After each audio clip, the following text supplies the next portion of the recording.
ကျွန်တော်ကိုကျွန်တော်အရင်မိတ်ဆက်ပေးလိုက်ပါမယ်နော်ကျွန်တော်နာမည်ကစောတန်းထိုင်ဦးပါလက်ရှိ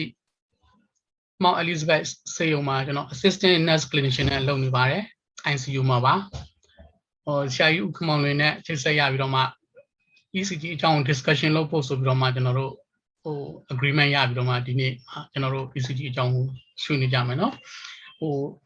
ကျွန်တော်ဒီမှာ Zoom ဆိုပေမဲ့လေone way မဟုတ်ပဲ two way နဲ့သွားမယ်သိလားနော်တခုခုကိုကျွန်တော် pause လုပ်ထားမယ်တရားရောက်စီက reply ကိုကျွန်တော်ယူမယ်ပြီးရင်ဆက်သွားမယ်မဟုတ်ရင်ကိုယ့်ဘက်က line ကကြာသွားသလားပါလာသလားကျန်ခဲ့လားဘာမှဖြေမရမှာဆိုလို့ဖြည်းပဲသွားမယ်နော် okay နှစ်ရက်ပြင်မယ်ဒီနေ့ကတော့ကျွန်တော်တို့ basic ECG interpretation ကိုသွားမယ်မနက်ဖြန်ကြာလို့ရှိရင်တော့ advanced ECG interpretation ကိုသွားမယ်နော်စလိုက်ကြရအောင်နော် ECG အကြောင်းကိုလေ့လာမယ် ECG အကြောင်းကိုမလေ့လာခင်မှာကျွန်တော်တို့ outline လေးတွေကျွန်တော်ရေးထားတယ် ECG ဆိုတာဘာလဲပေါ့နော် ECG ဘယ်တော့မှစပြီးတော့ ECG ပေါ်လာတာလဲ ECG အကြောင်းကိုလေ့လာရမယ်ဆိုတာနဲ့ of course ကျွန်တော်တို့နှလုံးအကြောင်းကိုမသိမဖြစ်သိရတော့မယ်နော်နှလုံးအကြောင်းကိုအနေချင်း anatomy ဘက်မှာအနေလေးနည်းနည်းလေးသိဖို့လိုသလောက်လေးကိုပဲကျွန်တော်တို့ပြောသွားမယ်ဘာလို့ဆိုတော့အားလုံးကကျွန်တော် medical field လူတွေဖြစ်ကြမလို့အားလုံးဒါတွေကချိန်ညက်ထားပြီးသားပဲပြီးရင် conductive system of the heart နှလုံးမှာ conductive system ဘယ်လိုသွားနေတယ်လဲပြီးရင် pacemaker ကျွန်တော်တို့အခုပြောတဲ့နှလုံးအတူထည့်တဲ့ pacemaker SA node ဒီ pacemaker ကဘယ်တော့လောက်ကစပြီးတော့ပေါ်လာတယ်ဘာ function ကိုလုပ်နေတယ်လဲနော်ပြီး electrophysiology အကြောင်းကိုပြောမယ်အခုမှ ECG ကိုစပြီး analyze လုပ်မယ် analyze လုပ်တဲ့နေရာမှာ rhythm တွေက business fit rhythm တွေကိုကျွန်တော်တို့ပြောသွားမယ်အဲ့ဒါပြီးတဲ့ခါမှာ arrhythmia formation ဘာတွေရှိလဲ basic ပဲပြောသွားမယ်မနက်ဖြန်မှာကျွန်တော်တို့ advance ကိုသွားမယ်ပြီးရင်ကျွန်တော်တို့ဒီနေ့မှာအဲ့လောက်နဲ့ကျွန်တော်တို့အဆုံးသတ်မယ် quick လေးမေးဖြေလုပ်ပြီးတော့မှအဆုံးသတ်သွားမယ်ကျွန်တော်တို့ပြောနေတဲ့ ECG ဆိုတာဘာလဲပေါ့နော် electrocardiogram ဆိုတာဘာလဲ definition က recording of electrical activity of the heart နှလုံးမှာရှိတဲ့ electrical activity ကို record လုပ်တဲ့ဟာအဲ့ဒါကိုမှ ECG လို့ခေါ်တယ်ဒါဆိုနှလုံးမှာ electrical activity ရှိရလို့ဘယ်သူကသိလိုက်တာလဲဘယ်လိုလုပ်ပြီးသိထားတာလဲနော်စိတ်ဝင်စားမှုကောင်းတာကနှလုံးမှာ electrical activity ရှိတယ်ဆိုတဲ့ဟာကို record လုပ်တယ်အဲ့ဒါကို ECG လို့ခေါ်တယ်အဲ့ဒါကိုဘယ်နှစ်ခုနှစ်လောက်ကစပြီးတော့သိထားတယ်ဘယ်သူတွေကစလုပ်ခဲ့လဲအတိက main သိထားတာကတော့နှစ်ပေါ်များတာကြာအောင်သိထားခဲ့ပေမဲ့အတိက ECG ကို clinical area မှာ diagnostic tool အနေနဲ့စပြီးသုံးဖို့အတွက် invented လုပ်ခဲ့တဲ့လူပုဂ္ဂိုလ်ကဒီပုဂ္ဂိုလ်ပဲ Dr. William Einthoven ဒီပုဂ္ဂိုလ်ကြီးက ECG machine ကိုစပြီး introduce လုပ်ခဲ့တယ်ဒါကြောင့်မလို့သူ့ကိုကျွန်တော်တို့က father of ECG လို့ခေါ်မယ်သူကဒီ ECG machine ကို introduce လုပ်ခဲ့တဲ့အတွက်ကြောင့်မလို့ဒီပဲလေ Nobel ဆုကိုရပြရတယ်နော်မသိခင်လေးမှာပေါ့ Nobel ဆုကိုရသွားတယ်ကျွန်တော်တို့ mother of nursing ဆိုရင် Florence Nightingale ကျွန်တော်တို့ father of medicine ဆိုရင် Hippocrates လို့ပြောတယ်အလားတူပဲ father of ECG ဆိုရင် Dr. William Einthoven ဆက်သွားမယ်ကျွန်တော်တို့ခုနှစ်ဟိုမှာ background history ကအများကြီးပဲဒါပေမဲ့အဲ့ဒီမှာစိတ်ဝင်စားဖို့ကောင်းတဲ့ဟာလေးကဘာလဲဆိုတော့1985ဒါပထမဦးဆုံးခုနှစ်တက္ကရာကျွန်တော်က1985မှာမွေးတယ်ကျွန်တော်မမွေးခင်နှစ်200ကျွန်တော်မမွေးခင်နှစ်200 1985အဲ့ဒီမှာဘာကိုသူတို့စတင်တွေ့ရှိလဲဆိုတော့ကြက်မကလေးကို shock သူတို့က ECG နှလုံးမှာလဲ electrical activity ရှိတယ်ဆိုတော့သူတို့ကသိထားပြီးတစိမ့်တစသိထားပြီးတဲ့ဟာကိုစပြီး test လုပ်မယ်ဆိုပြီးတော့မှဘို့အားနေတဲ့ electricity နဲ့သူတို့ကကြက်ကလေးကြက်မလေးကိုသူတို့ကဓာတ်နဲ့တို့လိုက်တယ်ကြက်မလေးကတေသွားတယ်ဆိုတာတကယ်တမ်းကတော့နှလုံးကုန်ရက်သွားတာပေါ့နော်ညင်သွားတယ်သူတို့ကဆက်ကအဲ့လိုပဲဘို့နဲ့တို့ပြီးတော့မှ lesson လိုက်ပြီးတော့မှ shock ရိုက်ပြီးတော့မှ test လုပ်တယ်ကြက်လေးကပြန်ရှင်းလာတယ်ခုနကနှလုံးကုန်ရက်သွားတယ်အခုတခါဆက်လုပ်တဲ့ခါကျတော့နှလုံးပြန်ကုန်တော့ကြက်ကလေးကရှင်းလာတယ်အဲ့ဒီကြက်ကိုသူတို့ကဆက်ပြီးတော့မှ continuously monitoring လုပ်သွားတယ်ကြက်ကလေးကတက်တန်းစိနေနိုင်တယ်ပုံမှန်ဥတယ်ပုံမှန်ကလေးမွေးတယ်လေပုံမှန်ဥတယ်တားပေါက်တယ်ပုံမှန်တက်တန်းစိနေနိုင်တော့သူတို့သိလိုက်တာပါလေ heart မှာလည်းပဲ electrical activity ရှိတယ်ဒီဟာတော့ဖြင့် clinical tools နဲ့သုံးလို့ရလိမ့်မယ်ဒီကောင်ကတော့ medical မှာတခုခုအကူအညီရမယ်ဆိုပြီးတော့စပြီးတော့သိလိုက်တဲ့ခုနှစ်1985ခုနှစ်အဲ့ဒီနောက်ပိုင်းခုနှစ်ဒီအများကြီးရှိတဲ့နှစ်ကမှဒီခုနှစ်ကိုကျွန်တော်ထည့်ထားတယ်ဘာလို့ထည့်ရလဲ1895ခုနပြောတဲ့ father of ECG Dr. William Einthoven အဲ့ဒီခါမှာသူဝင်လာပြီအဲ့ဒီမှာမှသူကဗာလဲ accurate recording of the ခဏလေးနော် accurate recording of the electrocardiogram and its development as the clinical area မှာသူ့ tools ကိရိယာ develop လာပစ္စည်းကိရိယာတစ်ခုအနေနဲ့အသုံးချဖို့ဆိုပြီးတော့မှစတင်တီးထွင်တာကဘာလို့လဲ Town share goes the Nama Dr. William Antoven. Two are starting to ne. A lot of ECG general P wave, QRS wave, and T waves to be thrown Name like that. Papillon ECG ABCD XYZ QRD not P QRST Asago ABCD XYZ to the channel mane Mapia le. Sinamira general. The good general audience tema, Pare, Taro, Tamiro, Siaro, Siamaro tema, Tialu, Petushile, Tayalo Tampiva, P wave, QRS wave, T wave. Look, Pablo Name, hello, Piarale. Instead of ABCD, instead of X, Y, Z. Hello, my baby.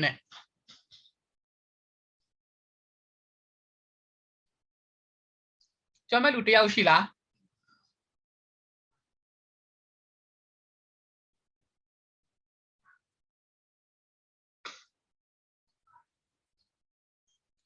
Jamalu Shila.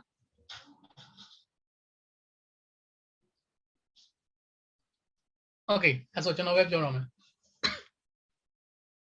This is you go through a Parama scenario to ABCD net payment, XYZ net payment, scenario through a palace or the Hunabura through mobile or Dr. William Antobanga. To scenario.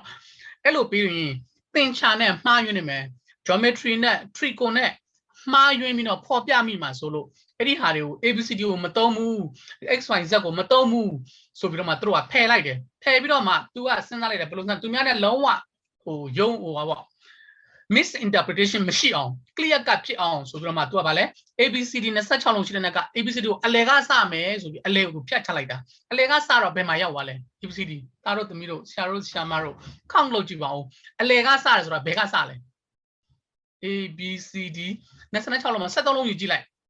ABCD EF GH IJ KLM M မှာ73လုံးပြောပြီအဲ့ဒါဆိုတော့ N မှာစတယ် N for Norway เนาะN မှာစတယ်အဲ့သူကနာမည်ပေးလိုက်တယ် P wave အခုကျွန်တော်တို့ပြောနေတဲ့ P wave နေရာမှာ N wave လို့နာမည်ပေးလိုက်တယ် N ပြီးတော့ဗာလာမယ် N O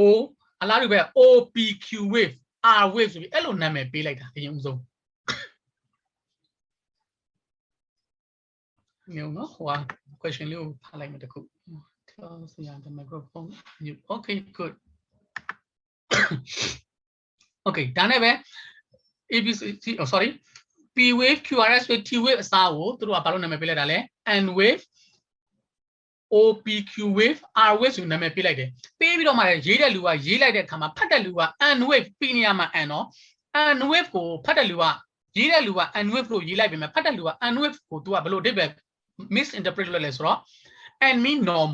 normal wave ဆိုပြီးတော့မှသူကအဲ့လိုဖတ်လိုက်တယ်တကယ်တော့ရေးတဲ့လူကသူက N wave ပဲဖတ်စေချင်တာinterpretation လို့လူကသူကဖတ်တာ no and me normal wave ဆိုပြီးသူကဖတ်လိုက်တာ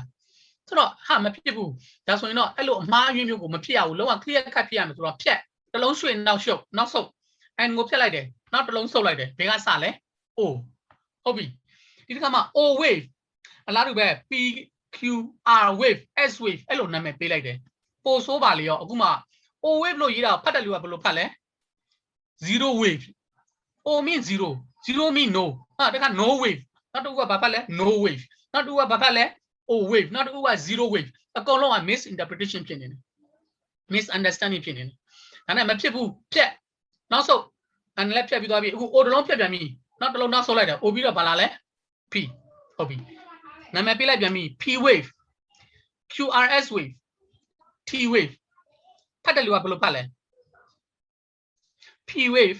QRS wave T wave ဆိုတာဒီနေ့ထက်တိုင်ဒီနာမည်တိုင်းပဲဖတ်တာလုံးဝအမှားအယွင်းမရှိဘယ်လို့မှမပြောင်းလဲပဲဒီတိုင်းဖတ်တာဒါနဲ့ပဲဒီဟာကိုတီစေဆိုပြီးတော့မှဒီနာမည်လေးပေါ်လာတာโอเคနော်စိတ်ဝင်စားဖို့ကောင်းတယ်နော် P wave QRS wave T wave ကိုအခုလိုမျိုးရွေးပြီးတော့မှအခုလိုမျိုးနာမည်ဖြစ်သွားတာဒီကိုရောက်သွားတာโอเค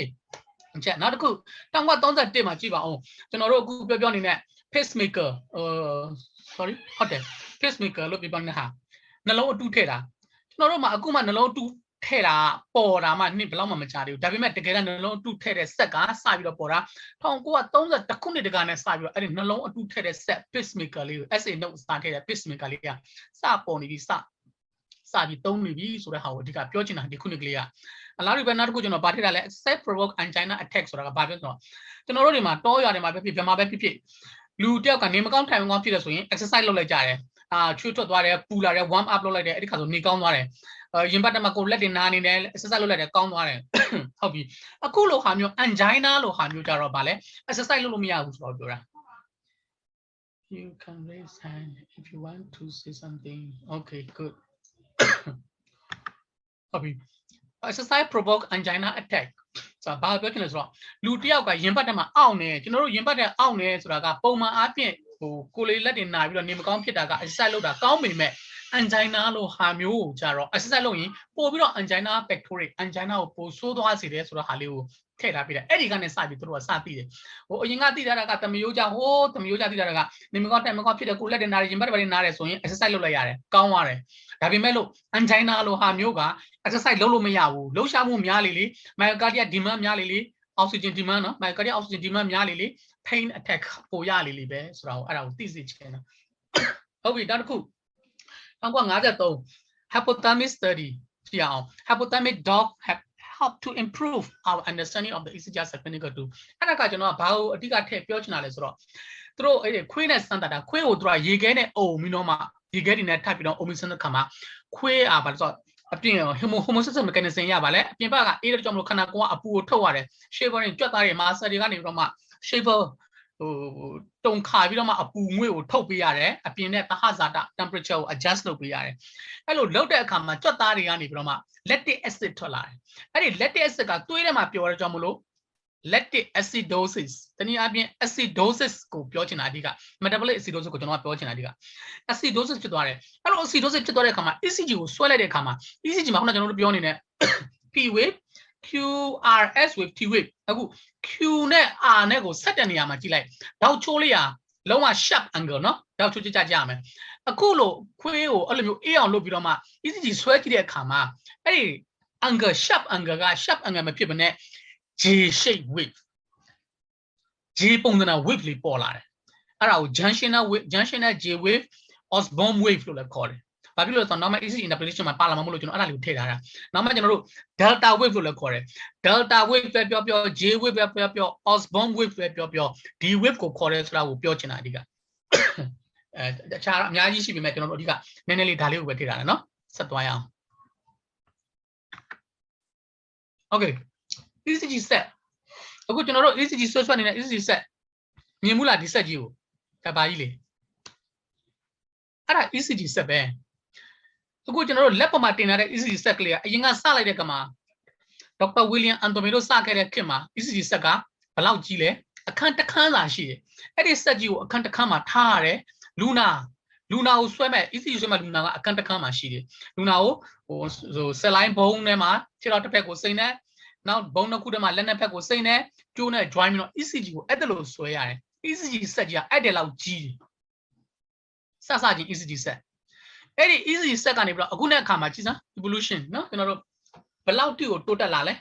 Lepo would think US out your baby. A good Lunaka Benjamin Lunim, say on your Bewama say on 10 telemetry monitoring, secondly, would Lepoman ECG will bring a Luya. ECG Chiluya. Lunao, Nianziamlu. Saka, allow Gigani, allow Beware. Hope we not good settlement. Anatomy of the heart. Nyai, you know, my bill, never go, man, alone. External feature, external heart anatomy. No, I can't leak on 4 chamber, Nenelli can warm up low, no, brush up low, man, Nenelli can do like I can't leak on hobby, left and right atrial, left and right ventricle. Left and right atrium and left and right ventricle, Allegani, Panchadapiaga, septum. Left and right go, Panchadano, atrio, ventricular septum. Hobby. A pocket outcome by Naraga, Baby Maka association Naku, Dajamotu, mitral or bicuspid valve, Yabe Maka association Tongu, Dajamotu, tricuspid valve. Hobby. Mitral valve, tricuspid valve. Pivavi. Allowed to wear Nalo, Kanago Nampiaga 3D. Blood from all parts of the bodies are returned to the right atrium. Right atrium, Piala winner, Benama winner, right atrium, Benama Chile. Oh, sorry. Right, sorry, I see no matter. Right atrium, no Piala winner, that deoxygenated blood. Deoxygenated blood from all parts of the bodies are carry back to the right atria by means of superior and inferior vena cava. Superior inferior vena cava na kuna right atria na ko win la de edi khama atria systole တနည်းအားဖြင့်ကျွန်တော်တို့ atria systole ပဲပြောပြော atria depolarization ပဲပြောပြော atria contraction ပဲပြောပြောဒါကတစ်လုံးနဲ့ကိုပဲကျွန်တော်တို့ပြောနေတာနှလုံးရဲ့အခန်းကိုညှစ်လိုက်တယ်ဒါပဲမြန်မာလိုပြောမယ်ဆိုရင်တော့နော်ဟုတ်ပြီ right atria systole ရတဲ့အခါမှာ right atria မှာရှိတဲ့ deoxygenated blood တွေက tricuspid valve ကိုဖြတ်ပြီးတော့မှ right ventricle ကိုရောက်မယ် ventricle systole လာတဲ့အခါမှာ right ventricle ကသွေးတွေက pulmonary valve ကိုဖြတ်ပြီးတော့ pulmonary artery ကတစ်ဆင့် lungs ကိုသွားမယ် gas exchange လုပ်မယ်စုပ်တစ်ခုစီကနေမှ pulmonary vein နှစ်ခုစီပြန်လာမယ်ဘယ်မှာပြန်လာမလဲသူက oxygenated blood ဖြစ်တော့ကြောင့်မလို့ left atria ကိုပြန်ရောက်မယ် left atria ကသွေးတွေက bicuspid valve ကိုဖြတ်ပြီးတော့မှ left ventricle ကိုရောက်မယ် ventricle systole လာတဲ့အခါမှာ left ventricle ကသွေးတွေက aortic valve ကိုဖြတ်ပြီးတော့ aorta ကတစ်ဆင့်ခန္ဓာကိုယ်အနှံ့ပြားကိုသွေးဖြန့်ဖြူမယ် okay good that's it နောက်တစ်ခုဆက်မယ်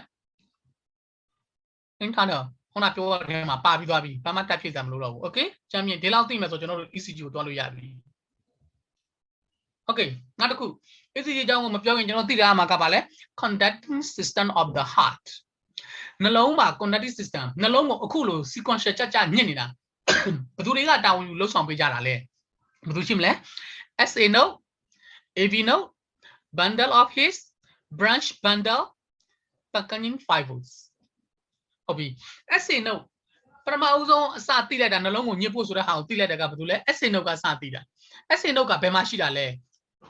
right atria မှာရှိတာ right atria ဘယ်နားမှာလဲ near the opening of the superior vena cava superior vena cava ပွင့်မဲ့အဝလေးနားမှာ SA node က muscle fiber tissue တို့မှာတစ်ခုလေးပဲတိတ်တိတ်လေးတစ်စီလေးပဲရှိတယ်တိတ်တနေရာပဲရှိတယ်သူ့ရဲ့ function ကဘာလဲ SA node ကသူကအပေါ်အခန်းနှခန်း two atria systole two atria contraction atria နှစ်ခုကိုကျုံပေးဖို့သူ့တာဝန်ဟုတ်ပြီဒါဆိုစဉ်းစားကြအောင် SA node ကအိမ်မှာနေတယ်သူအဲ့ဒီမှာသူ့ရဲ့တာဝန်ကိုလုပ်ဖို့အတွက်ပေါ်အခန်းနှခန်းကိုကျုပ်ဖို့ good ကောင်းပြီသူအပေါ်အခန်းနှခန်းကိုကျုပ်ပြီးတဲ့အခါမှာသူ့မှာရှိတဲ့ impulse ကဘယ်ကိုဆက်စီးသွားလဲ AV node ကိုသွားတယ် AV node ကဘယ်မှာရှိလဲသူ့ function ကဘာလဲသူ့ function ကအခန်းနှခန်းကိုကျုပ်ပေးရမှာဒါပေမဲ့သူနေတာကဘယ်မှာလဲ atria part atria septum atria part of the septum left and right atria နှစ်ခုကိုအလယ်မှာ septum နဲ့ပိုင်းထားတယ်အဲ့ဒီ septum မှာအပေါ်ဘက်အပိုင်းက atria part lower part က ventricular part အဲ့ဒီ atria part မှာရှိတယ်သူနေတာကရန်ကုန်မှာသူ့ရဲ့ function ကမန္တလေးမှာအဲ့ဒီပုံစံမျိုးဖြစ်နေတာဟုတ်တယ်နော် AV node ကအဲ့တော့ဘာလုပ်ရလဲသူက bundle of His လို့ခေါ်တဲ့ကောင်နဲ့စီးဆင်းလာရတဲ့ impulse ကအဲ့ဒီ bundle of His ကနေမှတစ်ဆင့် branch bundle နှစ်ခုခွဲသွားမယ် Purkinje fiber ကိုရောက်မှသာလျှင်ခုနပြောတဲ့ ventricle နှစ်ခုကိုကျုံလို့ရဆိုတော့ပြောချင်တာကဒီဟာကိုကြည့်ချင်အပြင်အချိန်ကိုကျွန်တော်တို့သိလို့ရပြီအချိန် SA node ရဲ့ function ကအပေါ်ခန်းတစ်ခန်းကိုကျုပ်တယ် impulse ကစလာတဲ့ SA node ကစလာတဲ့ SA node ရဲ့ function ကအပေါ်ခန်းတစ်ခန်းကိုကျုပ်မယ်နှလုံးကိုနော် cardiac cycle ကိုကြည့်မယ်နော် cardiac cycle conducting system of the heart cardiac cycle ကိုကြည့်မယ် SA node ကအပေါ်အခန်းနှခန်းကိုကျုပ်ဖို့အတွက် 0.1 second ကြာတယ်ဖောက်ကနေကျုပ်လိုက်တယ်အပေါ်အခန်းနှခန်းကျုပ်လိုက်ပြီးတဲ့အခါမှာအောက်အခန်းနှခန်းကိုကျုပ်ဖို့အတွက် impulse ကဆက်ပြီးတော့ AV node အိမ်မှာတစ်ဆင့် bundle of His branch bundle Purkinje fiber ဆက်စီးဆင်းသွားပြီးတော့မှ ventricle နှစ်ခုကိုကျုပ်အဲ့တော့အချိန်လိုပြီးပေါ့ခုနကောင်က 0.1 second ပဲကြာတယ်အခုအောက်အခန်းနှခန်းကိုကျုပ်ဖို့အတွက်ကအချိန်ဘယ်လောက်ကြာမှာလဲ 0.3 second ကြာတယ်ဒါဆို total ဘယ်လောက်ရှိသွားပြီလဲ 0.4 second ပြီးတဲ့အခါမှာ total cardiac diastolic နှလုံးအခန်းကလုံးဝအပြည့်အဝရပ်နားလိုက်တယ်အဲ့ဒါက 0.4 second ကြာတယ်ဒါဆို total cardiac cycle နှလုံးတစ်ပတ်ပြည့်အောင်ခုန်မှုလဲဖို့အတွက်ဘယ်လောက်ကြာမလဲ 0.8 second ကြာပြန်ပြောမယ် SA node အပေါ်ခန်းနှခန်းကိုကျုပ်ဖို့အတွက် 0.1 second ကြာတယ် AV node အောက်ခန်းနှခန်းကိုကျုပ်ဖို့အတွက် 0.3 second ကြာတယ် total cardiac diastolic နှလုံးနှစ်ခုလုံးကိုနားလိုက်တဲ့အခါမှာ 0.4 second ကြာတယ် good အဲ့ဒီဟာကိုကျွန်တော်တို့ ECG wave နဲ့ link လုပ်ကြည့်ရအောင် ECG wave မှာ P wave QRS wave T wave ဆိုတာရှိတယ်ဟုတ်တယ်နော်ဟုတ်ပြီဆက်သွားရအောင်ကျွန်တော်တို့အဲ့ဒါကိုမပြောခင်ဟုတ်ပြီ conducting system ကိုပဲ pacemaker ကိုပဲဆက်သွားလိုက်ရအောင်နော် SA node ပြောတာပြီးပြီ AV node Purkinje fiber သိပြီတခုစီ SA node က10မိနစ်ကို intrinsic rate of contraction 10မိနစ်ကိုခုန်နိုင်တဲ့နှုန်းဘယ်လောက်ရှိလဲကျွန်တော်တို့နှလုံး10မိနစ်ကို normal ဘယ်လောက်ခုန်လဲ 60 to 100 လို့ပြောတယ် less than 60 ဆို bradycardia လို့ပြောမယ် more than 100 ဆို tachycardia လို့ပြောမယ်ဟုတ်ပြီဒါဆိုနှလုံးခုန်တော့နှလုံးကိုခုန်တဲ့အဓိကတောင်းယူပေးတဲ့ကောင်ဘာတူလဲ SA node ပေါ့ SA node ကိုကျွန်တော်တို့ pacemaker လို့လည်းခေါ်သေးတယ်ဟုတ်ပြီ SA node ရဲ့ intrinsic rate ကဘယ်လောက်ရှိလဲ 60 to 100 ဟုတ်ပြီ SA node က 60 to 100ဒါဆို AB node ကရော AB node က% short လိုက်လို့ကြတော့ဘယ်လောက်လဲ 40 to 60 AB node ကဘယ်လောက်လဲ 40 to 60 ရှိမယ်ဒါတွေကြည့်ပဲလားမဟုတ်ဘူး ventricular cell ventricle မှာရှိတဲ့ ventricular cell တနည်းအားဖြင့် myocardial cell sorry ကိုကြီးဆိုင်ပြီးတော့ချောင်းစုံ myocardial cell ကျွန်တော်တို့ကြွက်သား muscle အမျိုးအစားကိုကျွန်တော်တို့ခွဲမယ်ဆိုရင် anatomy ရခွဲမယ်ဆိုရင်ဘယ်နှမျိုးရှိလဲ၃မျိုး voluntary muscle involuntary muscle နဲ့ cardiac muscle ဆိုတာတီးတန့် voluntary muscle ရိုးတဲ့ကြွက်သားအရိုးမှာတွေ့တဲ့ကြွက်သားတွေကျွန်တော်တို့ skeletal muscle ဒီကောင်တွေကထိန်းလို့ရတယ် voluntary muscle involuntary muscle ဆိုတာ visceral organ မှာရှိတဲ့ဟာတွေထိန်းလို့မရဘူးတော်တော် automatic လုပ်နေတယ် involuntary muscle အလားတူပဲ cardiac muscle ကျတော့ဘာဖြစ်လို့သူ့ကိုတတ်တတ် muscle တွေမှာတစ်ခုတတ်တယ်လဲဆိုတော့သူ့ရဲ့ထူးခြားချက်သူ့ရဲ့ structure မှာပါပြီးသား tissue structure မှာဘာလဲသူကတနွယ်ငင်ဒဇင်ပါကျွန်တော်တို့မှတ်မိလားမသိဘူးပန်းသီးထည့်တဲ့အိတ်ပန်းသီးလေးတွေကိုကျွန်တော်တို့ဟိုဘော့အိတ်လေးတွေထည့်လိုက်တွေ့နော်အလှော်အမြောင်းလေးတွေနဲ့ vena shed လေးတွေရှိတာဟုတ်ပြီသူ့ရဲ့ structure နဲ့အတူတူပဲဒီ cardiac muscle ရဲ့ structure ကခုနပန်းသီးလေးတွေထည့်တဲ့ net ဟိုကော်ဖော့လေးတွေဘော့အိတ်လေးတွေအဲ့ဒီအိတ်နဲ့အတူတူပဲသူ့ရဲ့ function သူကဘာလဲဆိုတော့သူကတနေရာကိုကျုံလိုက်မယ်ဆိုရင်အကုန်လုံးကတကယ်နဲ့ကျုပ်သွားတယ်တနေရာညာနေခဲ့မယ်ဆိုရင်အကုန်လုံးကနေခဲ့တယ် all or none လို့ကျွန်တော်တို့သိသား biochemistry မှာတင်တယ်နော် biochemistry လား electrophysiology မှာ all or none လုံးကိုလိုက်နာတယ်ဆိုတော့ပြောချင်တာကအဲ့ဒီ ventricle က fiber လေးတစ်ခုကတစ်ချက်ကျုံလိုက်မယ်ဆိုရင်ကျန်တဲ့ကောင်တွေက auto လိုက်ကျုံသွားတယ် even သူတို့ဒီမှာ living လင်းသူ့ကိုတစ်ချက်သွားပြီး shake လုပ်လိုက်မယ်ဆိုရင်သူ့မှာကျုံနိုင်စက်နိုင်တဲ့အားက10မိနစ်ကို20 to 40သို့မဟုတ်45လို့လည်းပြောကြတယ်20 to 40ရှိတယ်ဒါကိုပြန်ပြီးကျွန်တော်ခြုံကြည့်လိုက်မယ်ဆိုရင် SA node intrinsic rate ဘယ်လောက်ရှိလဲ60 to 100 ventricular AB node ဘယ်လောက်ရှိလဲ40 to 60အလားတူပဲ even ventricle cell မှာ living လင်းဘယ်လောက်ရှိလဲ20 to 40 or 20 to 45လို့ပြောတယ် okay ဒါဆိုရမယ် intrinsic rate ဟုတ်ပြီကျွန်တော်ခုနကနဲ့electrophysiology နဲ့ conductive signal နဲ့ကျွန်တော်တို့ link လုပ်ကြည့်အောင်เนาะ ECG wave ကျွန်တော်တို့မြင်မှုပါပါเนาะ ECG wave P wave တွေ့တယ်เนาะ P wave QRS wave T wave P wave ခုန P wave ကဘယ်အခါမှာပေါ်လာတာလဲခုနပြောတယ် SA node ကအပေါ်အခန်းနှခန်းကိုညှစ်လိုက်ဖို့အတွက်အချိန်ဘယ်လောက်ကြာလဲ 0.1 second ကြာတယ်အဲ့ဒီအခါမှာ P wave ကိုဖြစ်ပေါ်လာစေတယ်ဒါဆို P wave ကဘာလဲ P wave က atrial contraction ပေါ့တနည်းအားဖြင့်ဒါကရိုးအင်္ဂလိပ်လို့ပြောရိုးအင်္ဂလိပ် terms နဲ့ကို terminology နဲ့ခေါ်မယ်ဘယ်လိုခေါ်မလဲ atrial systole ပြောမယ်သို့မဟုတ် atrial depolarization လို့ပြောမယ်ကျွန်တော်တို့ဟုတ်မနော်ဒါဆို atrial အပေါ်ခန်းနှခန်းကျုံမှုအတွက် 0.1 second ကြာတယ် P wave ကိုပေါ်လာစေတယ်အဲ့ဒါကိုဘာလို့ခေါ်လဲ atrial systole atrial contraction atrial depolarization ကြိုက်တယ်လို့ခေါ်ကျွန်တော်နားမည်မှာကြိုက် depolarization လို့ခေါ်မယ် contraction လို့ခေါ်မယ် systole လို့ခေါ်မယ်ဒါတွေအားလုံးကကျုံတာကိုပြောတယ်ဆိုတော့သဘောပေါက်ရင်ပြောပြီP wave ပြပြီ QRS ဆိုတာဘာလဲ AB node ကျုံတဲ့အခါမှာပေါ်လာတယ် AB node ရဲ့ function ကဘာလဲ ventricle နှစ်ခုကိုကျုံလိုက်တဲ့အခါမှာ0ဘယ်လောက်ကြာလဲ 0.3 second ကြာတယ်အဲ့ဒီအခါမှာ QRS ကိုပေါ်လာတယ်တနည်းအားဖြင့် QRS complex ကဘာလဲ ventricular depolarization ပဲပြော ventricular systole ပဲပြော ventricular contraction ပဲပြောအတူတူပဲပြီးတော့ရင်နှလုံးကအပေါ်အခန်းညစ်တယ်အောက်အခန်းညစ်တယ်ပြီးမှရင်နှစ်ခုစလုံးကနားတယ်လို့ကျွန်တော်ခုနပြောထားတယ်နော် total cardiac diastolic ဘယ်လောက်ကြာလဲ 0.4 second ကြာတယ်အဲ့ဒီအခါမှာ polar wave ကဘာလဲ T wave တနည်းအားဖြင့် T wave ကဘာလဲ ventricular ဒီမှာတော့ ventricular ပဲပြောတာနော် ventricles repolarization တနည်းအားဖြင့်နားတဲ့အချိန်ရမလားပြန်ပြောမယ် P wave က atrial contraction QRS ventricular contraction T wave total cardiac diastolic P wave မှာပြဿနာရှိတယ်တခုခု P wave ကကျဲနေတယ်သို့မဟုတ် amplitude ကအရင်ကြီးမြင့်နေတယ်ဘယ်သူနဲ့ဆိုင်လဲ atrial to atrial don't know whether left or right ဟုတ်မနော်အကြမ်းဖြင့် good QRS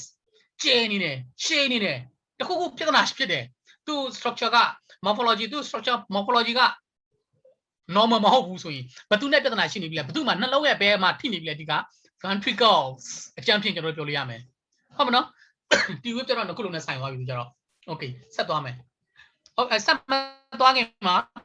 အခု P wave QRS T wave ကိုသိပြီ basic မှာနော်နောက်တစ်ခုဘာထပ်သိဖို့လိုသေးလဲဆိုရင် PR interval PR interval တွေ့လားမသိဘူးလိမ္မော်ရောင်လေးနဲ့ P အစကနေပြီးတော့မှဟာပြောနေပါနဲ့PR interval ဆိုတော့ဘာကောမလဲ R width ကိုရောက်တဲ့အထိပေါ့ QRS R width ကိုရောက်တဲ့အထိ QR interval R width စတဲ့အထိပေါ့ပြီးလို့ဆိုရင် QRS complex အနီရောင်ပန်းရောင်လေးနဲ့ QRS complex အဲ့ဒီရဲ့ duration အဲ့ဒီ duration နှစ်ခုကိုသိရမယ် basic မှာအလားတူပဲကျွန်တော်နောက်တစ်ခုထပ်ထည့်ရတဲ့ P width ရဲ့ duration မှာသိရမယ် P width အစကနေ P width အဆုံးထိအဲ့ဒါကို P width ပြန်ပြောမယ်အခု basis ဘယ်လောက်ရှိလဲဘယ်လောက်ကျလဲဆိုတာကိုနောက်မှလာလိမ့်မယ်သိရမှာကိုနည်းနည်းလေး intro ပြောရတယ် PR interval QRS durations and P wave ကဘယ်လောက်ကျလဲဘယ်လောက်ရှိလဲအဲ့ဒါသိရမယ်လာမယ်နောက်မှာဟုတ်ပြီ ECG paper တစ်ခုကိုကျွန်တော်ကြည့်လိုက်မယ်အကွက်တုံးသေးလေးတွေအကွက်သေးလေး horizontal line တော့အဓိက main က horizontal line vertical line ကို basic မှာကျွန်တော်တို့မပြောသေးဘူးဒါပေမဲ့နောက်မှာတစ်ခုပဲထပ်ထည့်ပြီးပြောမယ်လောလောဆယ်မှာမေ့ထားလိုက်အဓိက horizontal line ကိုပဲကြည့်မယ်တကွက်မှာ 0.04 second ရှိတယ်အကွက်သေးလေးတကွက်မှာဘယ်လောက်ရှိလဲ 0.04 second ရှိတယ်အကွက်ကြီးတကွက်မှာအကွက်သေးလေး9ကွက်ပါကြောင့်မလို့9လေး20 0.2 second ရှိတယ်အကွက်ကြီးတကွက်မှာ 0.2 second ရှိမယ်ပြန်ပြောမယ် ECG wave ကိုကြည့်မယ်ဆိုရင်သူရဲ့ graph ထဲမှာအကွက်သေးလေးတကွက်က 0.04 second ရှိမယ်အကွက်ကြီးကအကွက်သေးလေး9ခွက်ပါကြောင့်မလို့ဘယ်လောက်ရှိလဲ 0.2 second ရှိမယ်ဟုတ်ပြီ horizontal one small box က 0.04 second one large box က 0.2 second vertical အနေနဲ့ကတကွက်ကို1 mm တကွက်ကို1 mm အကွက်ကြီးတကွက်ဆိုရင်9 mm ပေါ့5 mm ပေါ့ဒါပေါ့ရှင်းအောင်ဟုတ်ပြီဆက်သွားမယ် ECG paper ကျွန်တော်တို့ ECG ကိုလူနာတွေကို ECG ဆွဲဘူးလားမြင်ဘူးလားအဲ့ဒီ ECG paper လေး row လေးမှာလေအနားသားလေးမှာကြည့်လိုက်အဖြူစင်းလေးရှိတယ်တခြားလူတော်ရုံတချို့လူကြတော့တတိမထားမိဘူး ECG paper ကိုကြည့်ပြီးဒီတိုင်းပဲဟို rate တွေကိုဒီလိုပဲတွက်ကြတာပါကြတယ်ကျွမ်းကျင်နေကြတယ်ထင်တာတကယ်တမ်းက physics အရန်ကြတယ်သူ့မှာအကုန်လုံးတစ်ခုစီပေးထားပြီးသားဘယ်နေရာကိုတန်းကြည့်ရတယ်ဘယ်နေရာအနည်းဆုံး ECG paper တစ်ခုကိုဖတ်တော့မယ်ယူရမယ်ဆိုရင်6 second ECG paper တစ်ခုကိုယူရတယ်အနည်းဆုံး6 second ဘယ်လောက်တိမှလဲ6 second ဆိုရင်ခုနပြောသလိုအကွက်ကြီးတွေကိုယူမယ်ဆိုရင်အကွက်ကြီးတစ်ကွက်ကိုခုနဘယ်လောက်လဲ0.2 second 0.2အဲ့လိုပေါင်းရမယ်ဆို15ခွက်လောက်မထားပါတော့ပြောချင်တာကအဲ့ဒီ ECG paper row ရဲ့အနားသားလေးမှာအဖြူစင်းလေးတွေတွေ့လားမသိဘူးအမြဲ every 3 second မှာအဖြူစင်းလေးတွေအစင်းလေးတစ်စင်းပါတယ်ဒါဆိုရင်အဖြူစင်းလေး3စင်းကိုထိမိယူလိုက်မယ်ဆိုရင်ဒါ6 second ECG paper တစ်ခုဖြစ်သွားပြီပေါ့ဘာလို့ ECG interpretation ကြလို့ဆိုရင်အနည်းဆုံး ECG paper 6 second ECG paper တစ်ခုကိုယူရတယ်ဒါမှပဲ analyze လုပ်လို့ရမယ်အနည်းဆုံးအများကြီးလည်းယူစရာမလိုဘူးဒီလောက်ဆိုလုံးလောက်တယ် whether regular or irregular ECG နှုန်းကခုံနှုန်းကမှန်တာပဲဖြစ်ECG နှုန်းခုံတာမမှန်တာပဲဖြစ်အနည်းဆုံး6 second ECG paper တစ်ခုယူလိုက်မယ်ဆိုရင်ရတယ်6 second ECG paper တစ်ခုယူမယ်အဲ့ဒီ ECG paper ရဲ့အနားသားလေးမှာ marker လေးတွေရှိတယ် white marker လေးတွေ every 3 second မှာတစ်ခု3 second ကိုဒါဆိုရင်ခုန marker လေး3ခုပေါ်အောင်ဒီဟာလေး short cut တစ်ခုကိုယူလိုက်မယ်ဆိုရင်ကျွန်တော်တို့6 second ECG paper တစ်ခုရမယ်ဘာလို့ဒီ white marker လေးတွေပေးထားတာလဲဆိုတော့ ECG rate ကိုတွက်တဲ့အခါမှာအလွယ်တကူတွက်နိုင်ဖို့အတွက်ဆိုပြီးတော့ပေးထားခြင်းဖြစ်တယ်နော် question လေးတစ်ခုကျွန်တော်ကြည့်လိုက်မယ်မြန်မာလိုရိုက်ထားတာပြဖတ်လို့မရဘူး okay ဆက်သွားမယ်နော်ဒါဆိုရင်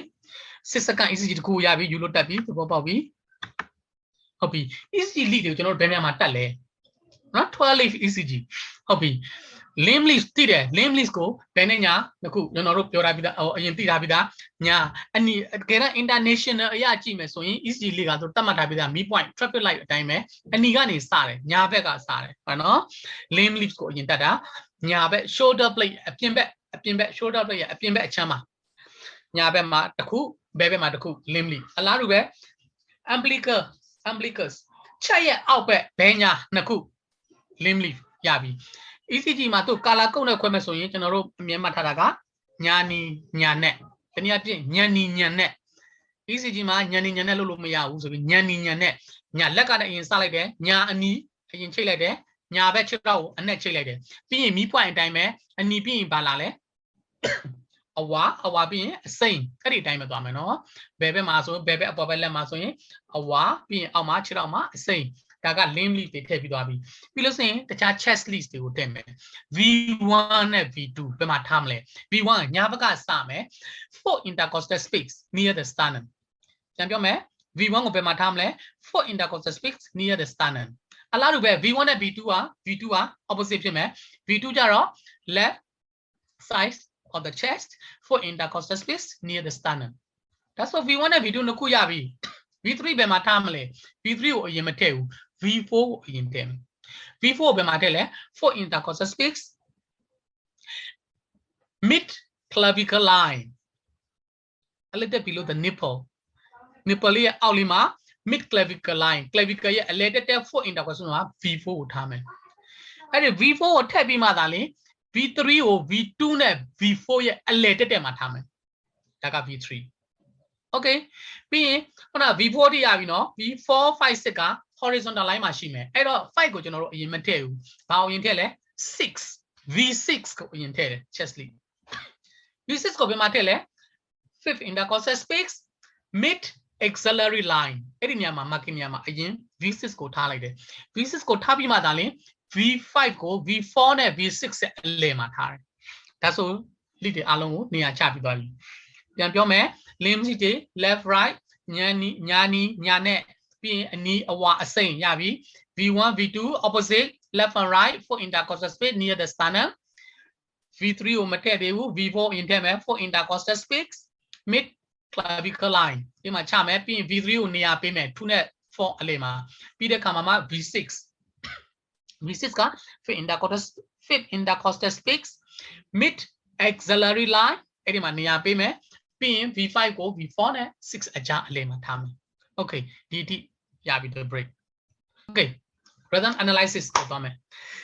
rhythm တခု6 second ရှိတယ်အခုကျွန်တော်တို့ပြမယ် ECG တိုင်း ECG paper တိုင်းမှာယူလိုက်တဲ့ paper တိုင်းကို6 second လို့သတ်မှတ်မယ်နော်အခုကနဲ့စပြီးတော့မှယူလိုက်တဲ့ ECG paper တစ်ခုစီတိုင်းက6 second အရှည်လို့သတ်မှတ်မယ်ဒါဆိုကျွန်တော်တို့10နဲ့မြောက်လိုက်မယ် rate ကိုတွက်မယ် okay နော် ECG paper တစ်ခု analyze လုပ်တဲ့အခါမှာအဆင့်5ဆင့်ရှိတယ်နံပါတ်1ချက် rate calculate the rate ကိုတွက်ရမယ် step 1 rate ကိုတွက်ရမယ် step 2 determine regularity regular ဖြစ်မဖြစ် R2R interval ကိုကြည့်မယ် R2R အခုဆိုညီသလားညီတယ်ပေါ့ပြောချင်တာဒါပြောချင်တာ regular ဖြစ်သလားမဖြစ်ဘူးလားဒါကိုကြည့်ရမယ်နှစ်ဆင့်3 assess P wave ကိုကြည့်ရမယ် P wave ကိုဘာကြည့်ရမှာလဲ are there P wave ပါသလား all P waves are look alike P wave အားလုံးကတစ်ခုနဲ့တစ်ခုကပုံစံချင်းတူသလားတချို့ကအခုံတချို့ကအခွက်တချို့ကအဖြောင့်များဖြစ်နေသလားဟမ်ဟုတ်မနော်ပြီးရင် each P wave followed by QRS P wave တစ်ခုစီတိုင်းရဲ့အနောက်မှာ QRS တွေရှိသလားအဲ့ဒါကိုကြည့်လာမယ်နော်တစ်ခုစီပြန်ပြောမယ်တော့မှ step 4 determine PR interval ကဘယ်လောက်ရှိလဲအဲ့ဒါကိုကြည့်ရပြောမယ် PR interval ကအနောက်မှာပါလာလိမ့်မယ်3 to 5 boxes small boxes အကွက်တေးလေး3 to 5 box အကြားမှာပဲရှိရမယ် PR interval ကအနောက်မှာပါလာမယ်အခုလောလောဆယ်အကျဉ်းလေးပြောရတာ step 5 QRS duration ဘယ်လောက်ကြာလဲသူက1 to 3 box small box 1 to 3 small box တမှာပဲရှိရမယ်နောက်ပိုင်းလာလိမ့်မယ်အဲ့ဒီအချက်5ချက်ပြီးရင်သူ့ interpretation ပြောလို့ရပြီဒါဆိုအခုကျွန်တော်တို့အဆင့်1 step 1ကိုသွားမယ် calculate rate ကဲ rate ကိုတွက်ကြည့်ရအောင်ဒါ6 second နော် count လုပ်လိုက်ရီလိုက်1 2 3 4 5 6 7 8 9 9 times 10ဆိုရင်90 that's it ရတယ်နော်နောက်တစ်ခုကကျတော့ဒါကပုံစံနည်းနဲ့သူတို့သွားတာအမြဲတစ်စိတွက်ထားတာအကယ်၍ပထမတစ်ခုဟိုမှာ QRS ဒါကကြတော့ဗာလဲဆိုတော့ regular ဖြစ်မှရမှာ irregular ဆိုရင်တွက်လို့မရဘူးဒီပုံစံနည်းကိုပြောပြမယ်ဒါပေမဲ့ဒါကို ignore လုပ်လိုက်မှတ်ထားနဲ့ခေါင်းထဲကိုထည့်မထားနဲ့ဒါက e-bane သုံးတဲ့နည်းဟို irregularity ဖြစ်လို့ဆိုရင်ဒီဟာသုံးလို့မရဒီပုံစံနည်းသုံးလို့မရတော့ဘူးဆိုတော့ R weight တစ်ခုကိုတတ်မှတ်လိုက်တယ်ခဲနဲ့တုတ်လိုက်ဒီနေရာကနေစမယ်ထားလိုက်နောက်အကွက်ကြီးတစ်ခွက်နေရာမှာ R weight ပေါ်လာတယ်ဆိုရင်ဒါအသေးချာပဲ300 Harry ကနှစ်ကွက်နေရာမှာပေါ်တယ်ဆိုရင်150 သုံးကွက်နေရာမှာပေါ်တယ်ဆို100ဘယ်လိုတွက်လဲဆိုတော့အကွက်တွေကိုကြီးလိုက်တာ formula ကိုကြည့်လိုက်300 divided by large square ပုံနေနည်းနော် large square နော် R2R 300ကို R2R interval နဲ့စားတယ်R2R interval က large square ဖြစ်ရမယ်နော် box အကြီးကြီးပြောရမယ်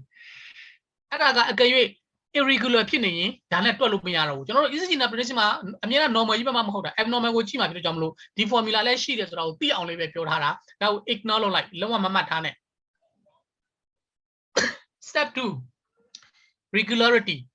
is it regular R to R interval ကိုကြည့်လိုက် regular ဖြစ်လားဖြစ်တယ် regular ဒါတော့သမီးတို့ဆရာတို့ရှာမတို့တွေ့ရမှာက regular normal regular တွေ့မယ်အလားတူပဲ occasional irregular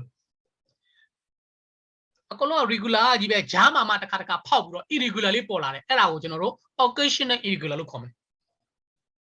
နောက်တစ်ခုလုံးဝ regularly မဖြစ်ဘူးလုံးဝ regular ဆိုတဲ့ဟာမျိုးတစ်ခုမှမရှိဘူးလုံးဝ down shot irregular ပဲအဲ့ဒါကိုဘာခေါ်မလဲ regularly irregular လို့ခေါ်မယ်အခေါ်အဝေါ်လေးတွေနော် regular လို့သုံးခေါ်တာရှိတယ် occasional irregular ရှိတယ် regularly irregular ရှိတယ် irregularly irregular ရှိတယ်နောက်ပိုင်းပေါ်တဲ့အထက်မှာပြောမယ်နော်အခေါ်အဝေါ်လေးတွေသိအောင်လေးပဲပြောလိုက်တာ regularity ကိုကြည့်မယ်ဒီကောင်ကိုကြည့်တယ် regular ဖြစ်လားဖြစ်တယ် okay ဒါဆို regular ပဲ step 3 p wave ကိုကြည့်မယ်နံပါတ်1 are there p wave များပြထားတယ် yes there is all p wave are look alike ပုံစံချင်းတူလား p wave yes do p wave all got the regular rate မှာပေါ်နေသလား p wave တွေက yes is there one p wave before each of qrs တစ်ခုစီတိုင်းရှိမှာ p wave ရှိသလား yes ရှိတယ် that's so interpretation အဲ့ဒါပြောလိုက်ပဲ normal ဒါပဲအဲ့ဒါကို normal ဘယ်လိုခေါ်လဲ sinus လို့ခေါ်တယ်ကျွန်တော်အများကြီးခေါ်နေတဲ့ sinus ဆိုတာ normal p wave 1 p wave for each period ဒါကပြောစရာမလိုဘူးအဓိကအဖြစ်ဒါကို normal ပြောလိုက် sinus p followed by qrs followed by t p wave လာမယ် qrs လာမယ် t လာမယ်အဲ့လိုအစဉ်လိုက်လာမယ်ဆိုရင်အဲ့ဒါကို sinus လို့ခေါ်မယ် p wave က qrs ပြီးမှလာတာရှိတယ်နော်နောက်မှ abnormal ကြရင်ပါလာမယ်နော်အဲ့ဒါကိုအခုကြိုပြောထားတာနောက်တစ်ခု p wave နဲ့ပတ်သက်ပြီးတော့တကယ်တမ်းကဒါကကျွန်တော် advanced မှာထည့်မလို့ဒါပေမဲ့ basic မှာအရင်လောလောဆယ်ထည့်ထားပြလိုက်တာဘာလို့လဲဆိုတော့ p wave က amplitude p wave ရဲ့ duration ဆိုတာက horizontal line နော် duration ဟုတ်ပြီ p wave က duration ကဘယ်လောက်ရှိရမလဲ 0.04 to 0.1 second ခုနပြောထားတယ်လေ p wave က 0.1 second လို့ပြောထားတယ်လေအပေါ်ကနှကန်းကျုပ်လည်း 0.1 second ကြာတယ်လို့ပြောတာလေဟုတ်ပြီဘယ်လောက်နဲ့ဘယ်လောက်ရှိလဲ 0.06 to 0.1 second ဒါဆိုရင်အကွက်နဲ့ box နဲ့တွက်ရင်ဘယ်နှ box ဖြစ်မယ်တင်လဲ 1.5 to 2.5 1.5 to 2.5 box small box duration ရမယ်နော် amplitude height ကရောသူ့ရဲ့အမြင့်ကရောဘယ်လောက်မီလီမီတာရှိမလဲ 0.5 to 2.5 အကွက်တဝက်ကနေပြီးတော့ 0.5 to 2.5 အကွက်တဝက်ကနေပြီးတော့မှနှစ်ကွက်ခွဲအထိရှိအဲ့ဒါအမြင့်အဲ့ဒါလေးကိုတကယ်တမ်းက advanced မှာထည့်မလို့ဒါပေမဲ့ p wave ကို analyze လုပ်ရင်းနဲ့ကျွန်တော်ဒါကိုဒီမှာထည့်ပေးလိုက်တယ်အဲ့ဒီ advanced ဟာတခုဒီထဲကိုရွှေ့ထည့်ပေးလိုက်တယ် okay ဆက်သွားမယ်ပြန်ပြောမယ်နော် p wave နဲ့ပတ်သက်လို့ရှိရင်ကြည့်ရမယ့်ဟာတွေက p wave ရှိသလားပုံစံချင်းတူသလား regular rate မှာပေါ်သလား p wave accuracy ခုစီအရှိမှရှိသလားပြီးရင် p wave ကို horizontal အနေနဲ့က step 3 p wave ကိုကြည့်မယ် step 4 PR interval ကြည့်မယ် PR interval ဘယ်လောက်ရှိလဲ3 to 5 boxes တနည်းအားဖြင့် 0.1 to 0.2 second ရှိမယ်အဲ့ဒါလေးတော့မှတ်ထားရမယ် interpretation normal ဒါပဲအတိအကျဘယ်လောက် second 0.12 second ရှိတယ် 0.3 second ရှိတယ်ပြောစရာမလိုဘူးအဓိကအဖြစ်ပါလဲ normal ဟုတ်မဟုတ်ကျင်းနေသလားကျဲနေသလား normal လား lengthen shorter normal ဒါပဲဘယ်နှ second အတိအကျတွက်စရာမလိုဘူးเนาะ3 to 5 box ထဲမှာရှိလားရှိတယ် yes that's it number 5 step 5 QRS duration ခုနပြောပြီးဘယ်လောက်ရှိရမလဲ1 to 3 box 0.04 to 0.12 second interpretation normal that's it ဒါဆိုပြန်ခြုံကြည့်ရအောင်ဒီဟာကိုဒါတို့သမီးတို့အဲ့မှာ like ကြည့်ပြီးတော့မှ like ဟိုဟာ like တွက်ကြည့်နော် rate ကိုတွက်ကြည့်ရအောင် rate ဘယ်လောက်ရှိလဲ rate က1 2 3 4 5 6 7 8 9 30 beat per minute regularity R to R interval regular P wave are there P wave all P wave are look alike each P wave followed by QRS အဲ့ဒီ P wave နဲ့ပတ်သက်တဲ့အင်္ဂါတွေအားလုံးကသူ့မှာရှိလားရှိတယ် normal that's it PR interval ဘယ်လောက်ရှိအောင်လဲ 3 to 5 boxes QRS 1 to 3မှတ်ထားမှာ1 to 3 3 to 5 3 to 5 box မှာရှိသလား PR interval ရှိတယ်0.1 2ဆိုရင်3 to 5 box မှာ good that's it normal ပဲပြောလိုက်ရပြီတွက်နေစရာမလိုဘူး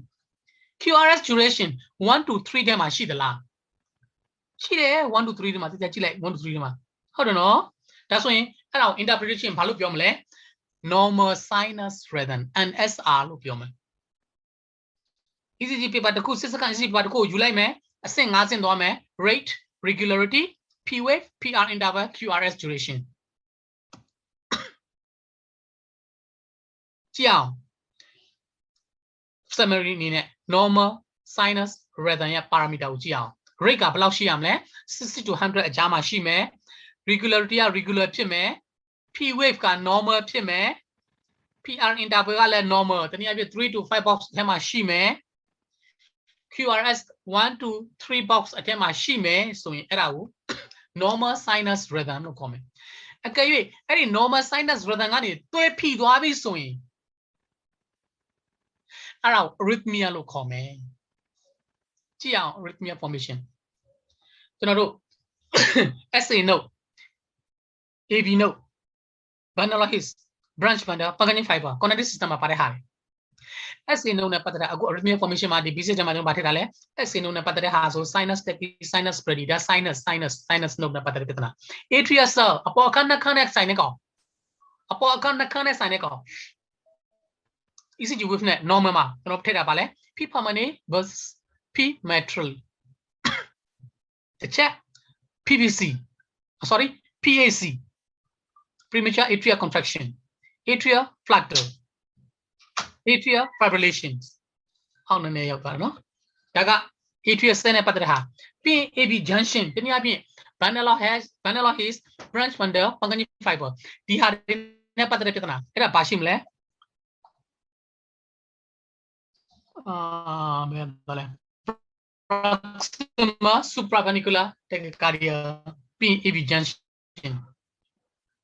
ပြီး ventricular tachycardia ventricular fibrillation ဒါအလွတ်ချက်နေစရာပြောနေစရာမလိုဘူးเนาะကျွန်တော်တို့နောက်ပိုင်းသွားမယ့်ဟာလေးကိုကျွန်တော် intro လုပ်လာ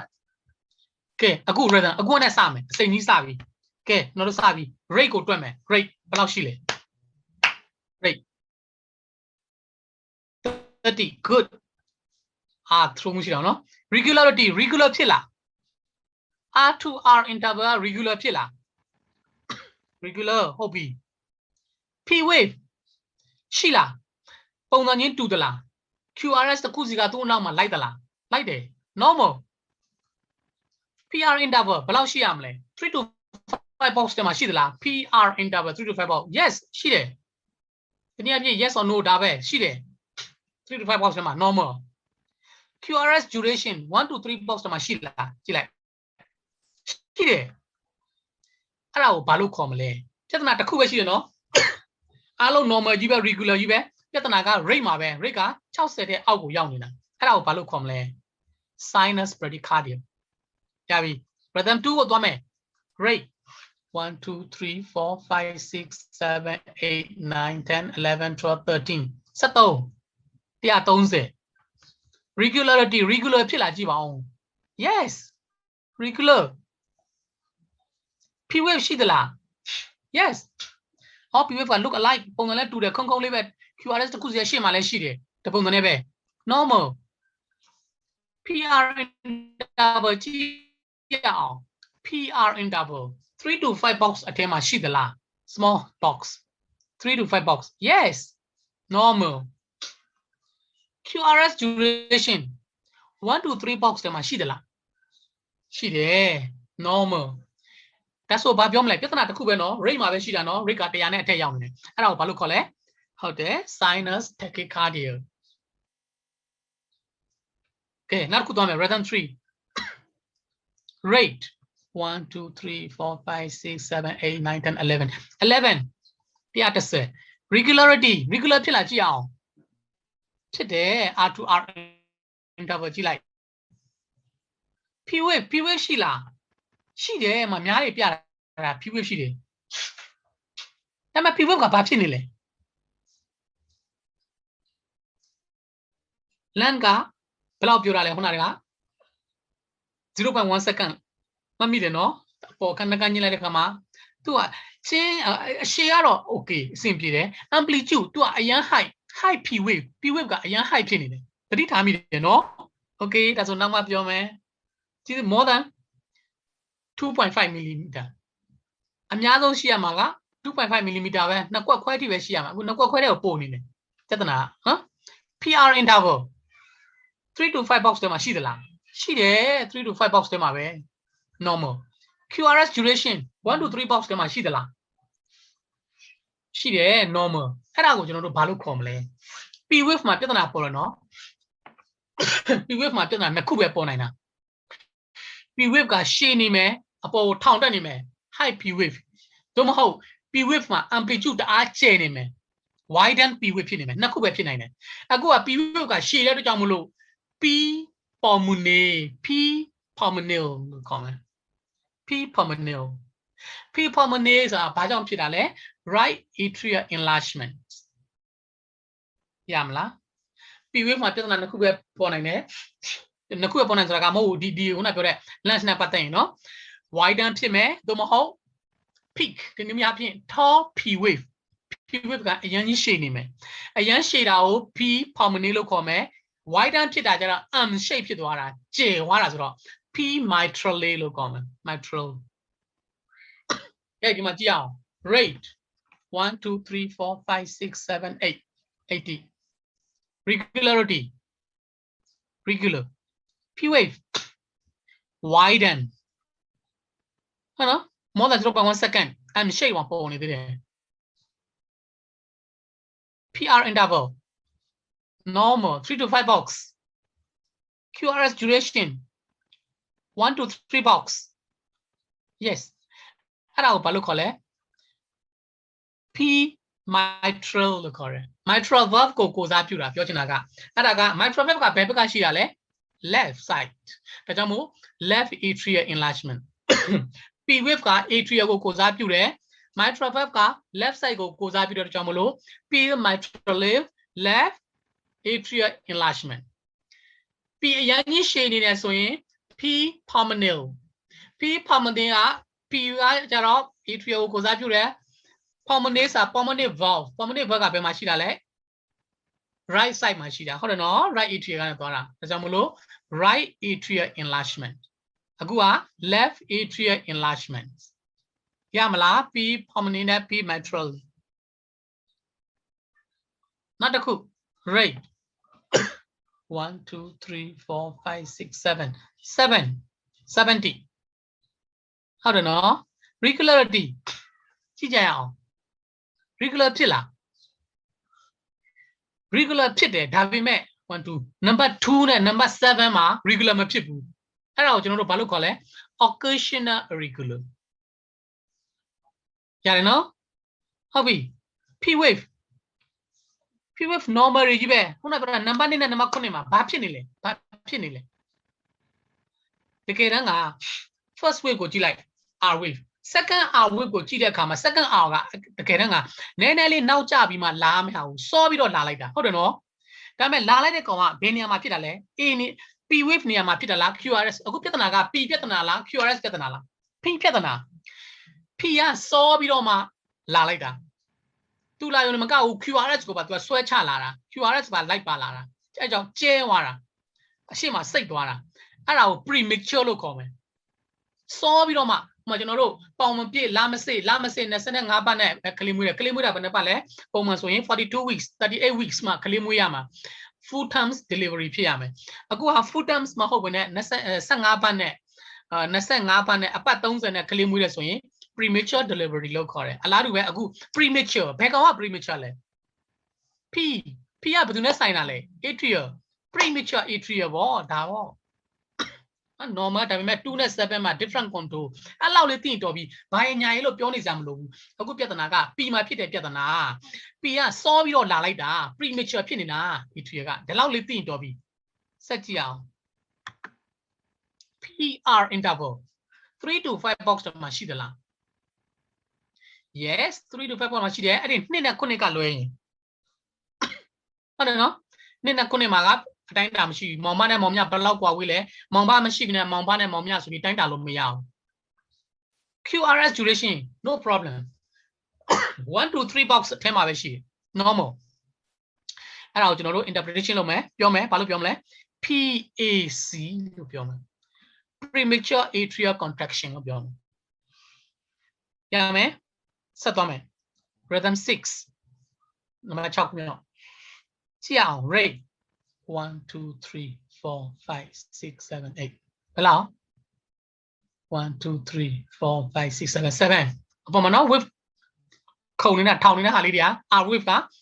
9ချိန်ရှိတယ်10နဲ့တော့90 rate regularity regular ဖြစ်လား regular ဖြစ်တယ်1 2 3 4 number 4မှာပဲ regular မဖြစ်ဘူးဟုတ်တယ်နော်အဲ့ဒါကိုဘာလို့ခေါ်လဲ occasional irregular good P wave no problem ကြည့်လိုက်1 2 3 4 number 4မှာဒါလင် P wave ပါသွားတာ P wave ကြည့်လိုက် P wave ခုံငုံလေးပါမှာဒါ P wave ပါသွားတာတကယ်တမ်းက P wave ကကျန်တဲ့ wave တွေမှာလုံးဝ effect မဖြစ်ဘူး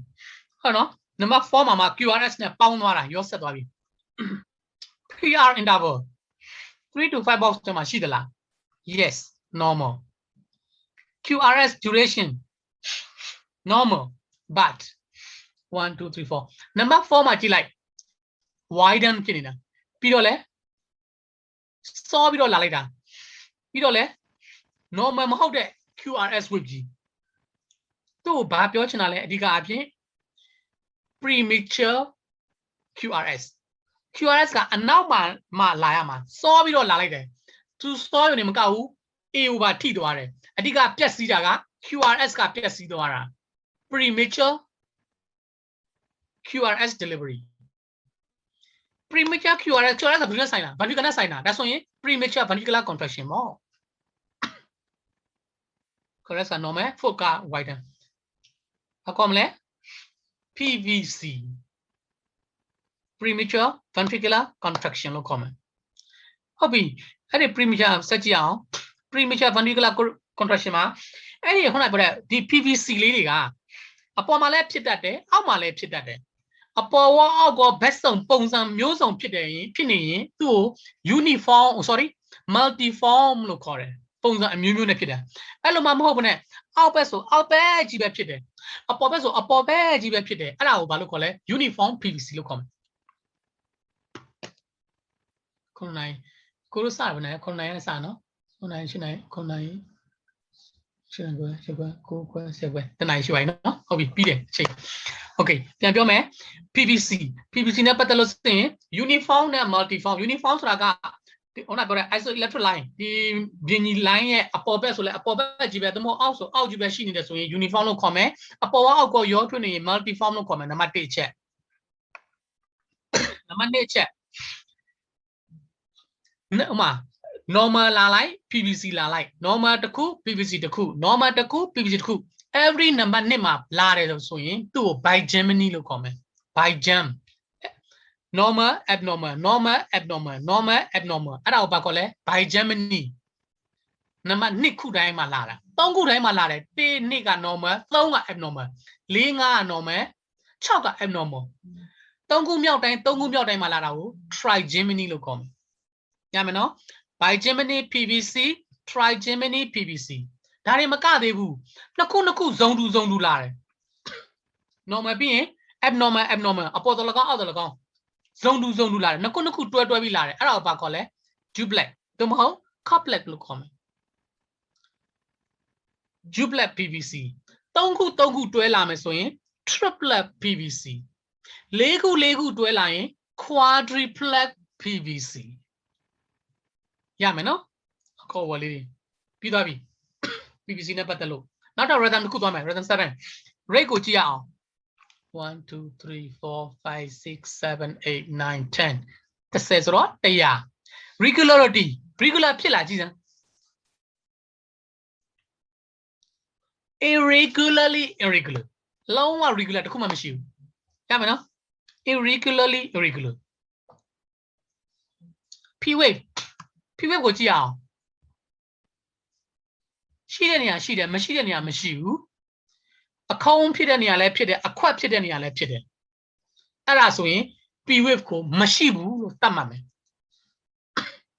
ပြဿနာလာပြီနော် P wave ရှည်တယ် P wave ကျယ်တယ် P wave မရှိဘူး PR interval P wave မရှိမှတော့ PR interval ကတိုင်းတာလို့မရတော့ဘူး none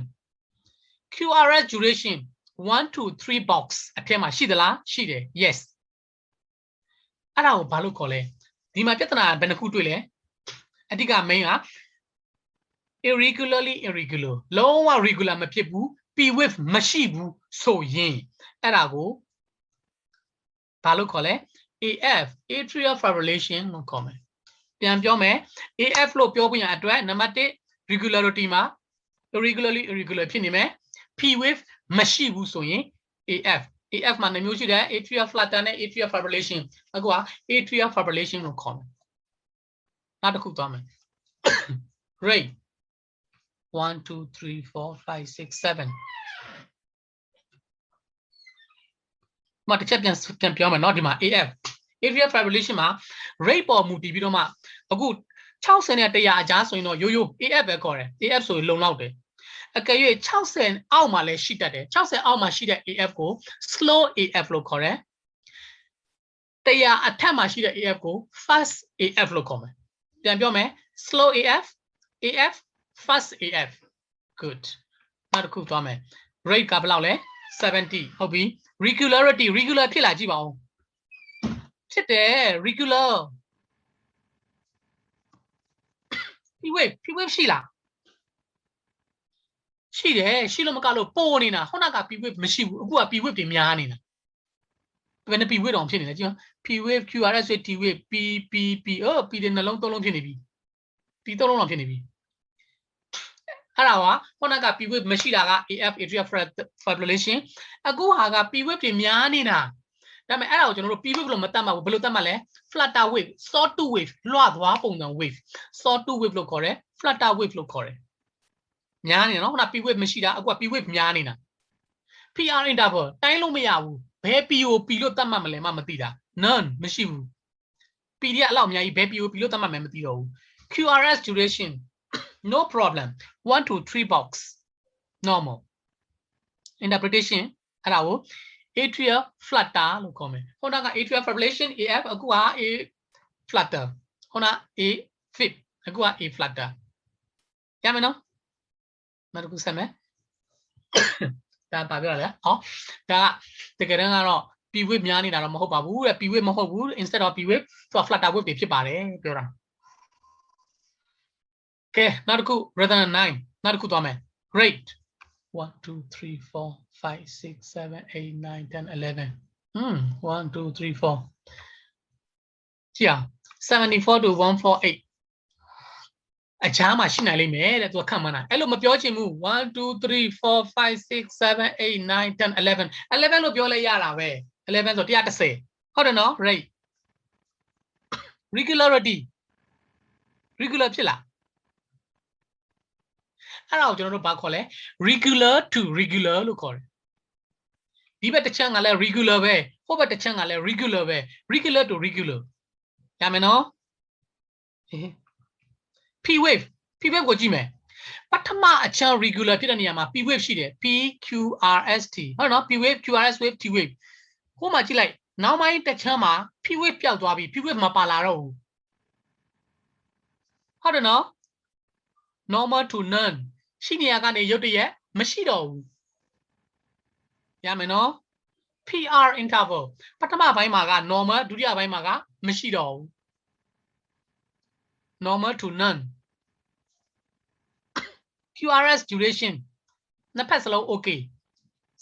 1 to 3 box ထဲမှာပဲရှိတယ်အဲ့ဒါကိုကျွန်တော်တို့ဘာလို့ခေါ်လဲ P wave ရှိတဲ့ဟာကို P wave မရှိတော့ဘူး P wave ပြောက်သွားပြီဒါပေမဲ့ normal ပဲနော် regularity ဘာညာအကုန်ကောင်းတယ်လို့ပြောက်သွားတာပြောက်သွားတယ်ရိုးပြောက်တာမဟုတ်သူကဘာလဲ speed up rate မြန်ပြီးတော့မှ P wave ပြောက်သွားတယ်အဲ့ဒါကိုဘာလို့ခေါ်လဲ proximal supraventricular tachycardia တနည်းအားဖြင့် supraventricular tachycardia ပဲ SVT ပဲခေါ်လိုက်ရပြီ proximal လည်းထည့်ခေါ်လိုက်ရတယ်မထည့်ခေါ်လိုက်ရအတူတူပဲ ခေါ်သိအောင်ပဲပြောတာ SVT supraventricular tachycardia သူ့ရဲ့ definition ကိုပြောမယ်ဆိုရင် number 1 ချက် speed up number 2 ချက် lost p wave speed up and lost p wave အဲ့ဒါကို SVT လို့ခေါ်မယ် the heart rate suddenly speed up and the p waves are lost ရမယ်နော် okay အဲ့ဒီအထိ the break အခုကျွန်တော်တို့ ventricular block အကြောင်းကိုသွားမယ်အဲ့ဒါကိုမသွားခင်နည်းနည်းလေး recap လုပ်ကြည့်လို့ဆိုရင် p wave နဲ့ပတ်သက်တာပါတယ်ပြီးပြောရတယ်နော် p wave နဲ့ပတ်သက်တာက p wave ရှည်နေတာ p wave ကျယ်တာ p wave မရှိတာ p wave များနေတာပြီးရင် speed up and p wave loss ၅ခုပဲအဓိက main p wave နဲ့ပြောရတာဟုတ်တယ်နော်အခုကျွန်တော်တို့ ventricular AV block ကိုသွားမယ် AV block တနည်းအားဖြင့် AV node AV nodal block အဲ့ဒီမှာ first degree heart block second degree heart block မှာ type 1နဲ့ type 2နဲ့ခုရှိမယ် third degree heart block ရှိမယ်အဲ့ဒီဟာကိုမပြောခင် ECG ကဘာနဲ့တူလဲဆိုတော့ ECG normal sinus rhythm မှာ P wave နဲ့ QRS wave P wave ကိုခဏဖယ်ထား P wave နဲ့ QRS wave ကအမြဲတမ်း PR interval ဘယ်လောက်ပဲရှိရမလဲ3 to 5 box အထက်မှာပဲရှိရမယ်သူ့တက်ကိုကြော်လုံးပြီးတော့ကွဲမသွားရဘူးဆိုအရန်ချစ်ကြတဲ့ဇုံတွဲလေးနဲ့ဆင်တူတယ်ကောင်လေးနဲ့ကောင်မလေးနှစ်ယောက်အရန်ချစ်ကြတဲ့အတွဲလေးတွေအဲ့ဒီဟာက normal sinus rhythm normal sinus rhythm လို့အချိန်မှာပြောတဲ့အချိန်မှာအဲ့ဒီအတွဲလေးကအမြဲတမ်းမှချစ်ကြပြီးဘယ်တော့တွဲဖြစ်နေတယ်ဘယ်အချိန်အတိုင်းတာဒီတစ်ခုထိလဲအချိန်တိုင်းတာတစ်ခုထိဘယ်အချိန်လဲကြည့်အောင်ပြောကြည့်အောင်အကယ်၍ကျွန်တော်တို့ P wave နဲ့ P wave ကိုပြောကြလေးသမဟုတ်မင်္ဂလိလို့တတ်မှတ်မယ် QRS ကိုပြောကြလေးသမဟုတ်မင်းတတ်မှတ်မယ် P wave ကိုတစ်ခုတတ်မှတ်မယ် QRS ကိုတစ်ခုတတ်မှတ်မယ်အဲ့လိုပြောမယ်ဆိုရင်ဘသူ့ကိုဘာလို့တတ်မှတ်မယ်ထင်တယ်လဲသားတို့သမီးတို့ဆရာတို့ဆရာမတို့စဉ်းစားကြည့်အောင် P wave ကတူ QRS ကတူဘသူကမင်္ဂလိဘသူကယောက်ျားလေးလို့ပြောမှထင်လဲစဉ်းစားကြည့်အောင် P wave ကတိတ်တိတ်လေးပဲနော် QRS ကတော့အရှိကြီးထားလိုက်ပါ P wave ကိုကောင်မလေးလို့ပဲပြောမယ်နော်ပြောချင်လားကောင်လေးလို့ပြောချင်တဲ့လူရှိလား lady first ကောင်မလေးအရှိရလာရမယ် okay P wave ကကောင်မလေး QRS ကယောက်ျားလေးကောင်လေးနဲ့ကောင်မလေးချစ်ကြတယ်တွဲပဲ normal sinus rhythm ဘယ်အချိန်ထိလဲကျွန်တော်ကောင်မလေးနဲ့လည်းဒီတိုင်းပဲကျွန်တော်အမျိုးသမီးနဲ့လည်းဟမ်မညာခင်တွဲပေတော့တွဲပဲလက်ချင်းစိတ်ကောင်မလေးကရှက်လို့အတင်းအဓမ္မလိုက်ပြီးတော့မှပြောတယ်လက်မချိတ်ဖို့ကျွန်တော်ပြောတယ်ဟောသူနဲ့ကိုနဲ့ယူတော့မှာပဲဟာရီးစားတွဲနေပြီရီးစားပဲဘသူဘာဂိူးဆိုင်စားလို့သေးလဲမဲလာသေးတာဘယ်အချိန်ထိလို့တင်လဲညားတဲ့အထိကောင်းလားကောင်းတယ်ညားတဲ့အဆင်ပြေတယ်ကောင်မလေးကိုဝန်ဆောင်တယ်ကျွန်တော်သားဟိုကိုဝန်ရတဲ့အချိန်မှာကျွန်တော်ကဂျူတီသွားတယ်သူကဂျူတီကျွန်တော်ဂျူတီပြီးရင်သူကညနေမှာကိုဝန်ကြီးတကားကားနဲ့ကျွန်တော်စေးုံလာကြိုးကျွေုံနေမကသေးဘူးဘာလို့လက်ကိုလာချိတ်တယ်ကျွန်တော်ပြောတယ်မချိတ်ပါနဲ့ကောင်မလေးအော်အရင်ကမယူခင်ကကျတော့ရှင်မဲ့တင်းအရမလက်ကိုလိုက်ချိတ်ပြီးတော့လက်ကင်ပြီးတော့အခုလည်းကြာအောင်မတွဲချင်တော့ဘူးမလားအာမင်းကလည်းကွာဘာတွေရှောက်ပြောနေတာလင်များဆိုတာလူတိုင်းသိတယ်ပြောမှမဟုတ်ပါဘူးကွာလက်ချိတ်မှလင်များမှမဟုတ်ပါဘူးလက်မချိတ်လက်လင်များမှသူများသိပါတယ်ကွာမလာသေးတာတကယ်တမ်းကပါလဲမဟုတ်ဘူးသူ့မှာဘိုက်ကြီးတကားကားနဲ့ဆိုသူ့လက်ကိုချိတ်ရမှာနည်းနည်းရှက်လို့လာသေးတာအဲ့ဒါက first degree heart block PR interval နည်းနည်းကျဲလာတယ် prolonged PR interval အဲ့ဒါ first degree heart block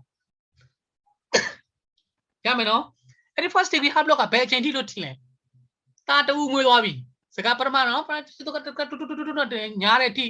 ကိုယ်ဆောင်တဲ့အခါမှာလည်းကြာအောင်နည်းနည်းစကားပြောကျဲလာပြီခလေးတယောက်မွေးသွားတော့ဘယ်လိုဖြစ်မယ်ထင်လဲမိမကိုတိတ်ကြီးမဆိုင်ချင်တော့ဘူးအလောက်ကပြန်လာရင်တာလေးခလေးနဲ့ခလေးပဲမိမကအဲ့တော့ကိုကိုကြည့်ပြီးတော့အော်အဲ့လိုမသိရင်ငါမမွေးပြီးရင်ကောင်းတာပဲငါနဲ့အပြောအဆိုတော့မရှိတော့ဘူးဘာဖြစ်သွားပြီထင်လဲ prolonged PR interval မကတော့ဘူး lengthening ရှည်တဲ့ရှည်လာပြီးတော့မှတခါတလေဆိုရင်အပြင်မှာညအိတ်ခဲလိုက်တယ်တငယ်ချင်းနေနဲ့ငါပြန်ဝိုင်းလမ်းကမိမတပူတူနဲ့လို့တာမတူဘူးငါကလေးတော့တတိရတယ်ဒါပေမဲ့အပြင်မှာတခါတလေတငယ်ချင်းနဲ့အပေါင်းအသင်းနဲ့ညအိတ်လိုက်တယ်ငါဒီညအိမ်မပြန်တော့ဘူးပြန်ဝိုင်းလဲနားတပူနဲ့တွတ်နေတဲ့ကြောင့်မလို့ငါနားမခံနိုင်ဘူးအမလာသေးတာခလေးတယောက်မွေးတဲ့ခါကျတော့နားမခံနိုင်ဘူးတဲ့အဲ့ဒါ second degree heart block type 1သူ့ Morpheus type 1လို့လည်းခေါ်သေးတယ်ဝင်းကြီးပတ်လည်းခေါ်သေးတယ်ကလေးတယောက်မွေးပြီး second degree heart block type 1 Kale good na yaw maybe, perhaps you met in May ma let in like the gugui net. Na makan I know. Tamela matu, Nilo Sashi and Nilo Nalu Sashi and Nalo and Napio or Pioma, Piore. Only a tiny net tea wabili, or may ma pio ele, come up your Namatown, who need Piojin up your Nagim side, Napio Sashi, Pioma, because I see my pio. May come up your Namatown. Pimania, Ingaro, Pimania, Egretania, when I get a good Penya, Nanya, Pimalena, Eke. Mapia like go Piojin for the Piojin, I got PR in the way, Pietana, shoe. Time drop QRS. QRS ka apimanya ikira. The J them got the Yamaka pure, the Kudamaka pure, QRS the Pamalaro. Clean your muira. Pimatanya Maka Pima, Ekere. Sessan year of Bama Mepu, Era Pacola, second degree have lot type 2. Lame or Pom Piame. Intro in Epio later. That degree have lot, Kalito your movie, below Pimatin. A good to know Kalito your movie. Pian line, the boo the Sasa loader, Kujaro, Mapumsan and Gumasaido, Ke, Mema, Ni Pio in a Gumasang, Napio, Nale, Nago, New Gumasan, Nilang Gumasan, and Petanam shoe. Time a Nilo Nalo. Ah, Tuna Conea, Pio Samu, Machido, La Golona, Yo, Pesata, Ni, Kalidra. Mema Labala, a time Kalitanaka, Luguida, John Buddha, the main cheddar, too low to loader. Colo. Tuna Cone, Pio Samu, Machido. Relationship, Piado Avi. Then Yavi. To a logo, to function, or to P logo to load that, go QRS logo, loaded. That PR relationship, Machido. At a Caliton Yom with a chain. Third degree hablo, a cushion of Kanzani. Chia. Rate 1, 2, 3, 4, 5, 6. 60. Regularity. Regular. P wave. Sheila. She no problem. PR in the 3 to 5 box temala, small box. 3 to 5 box temala. She eat London. More than 3 box. More than 5 box. I don't know. Prolonged PW. QRS duration. No problem. Normal. Eraga. Adikatana bad kubeshile.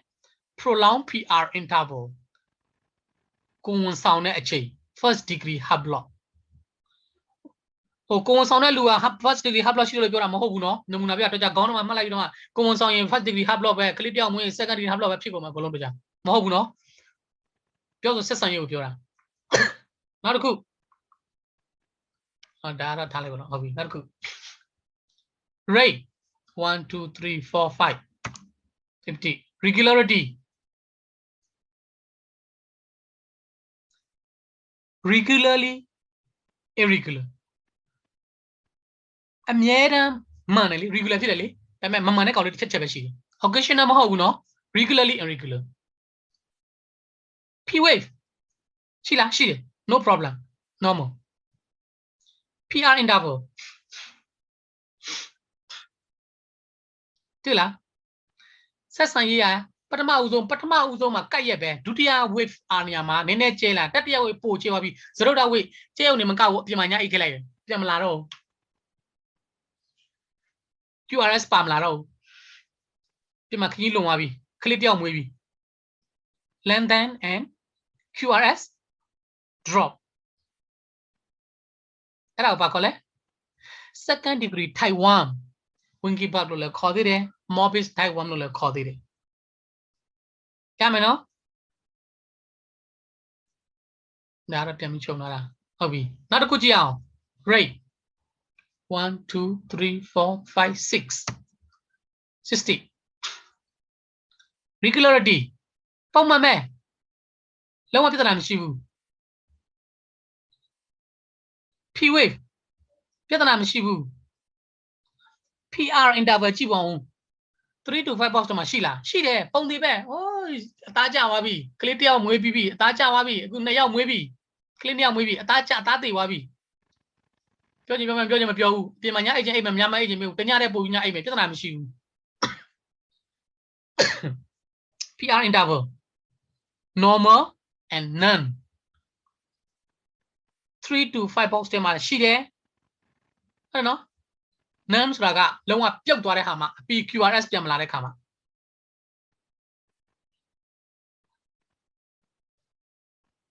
QRS duration ကြည့်အောင် normal and drop တရက်တည်းမကပို့ပြီးအပြင်မှာအိတ်ခဲ့ပြီအဲ့ဒါပါလေကလေး2ယောက်မွေးပြီ second degree Hublot type 2 Morbus type 2လို့ခေါ်မယ်ရမလားနောက်တစ်ခုဒါကနိချို okay တရားကြည့်အောင် rate 1 2 3 4 40 regularity R to R ကိုကြည့်လိုက် P to P ကိုကြည့်လိုက် regular P wave ရှိလားရှိတယ်လုံးဝမပြတ်ဘူး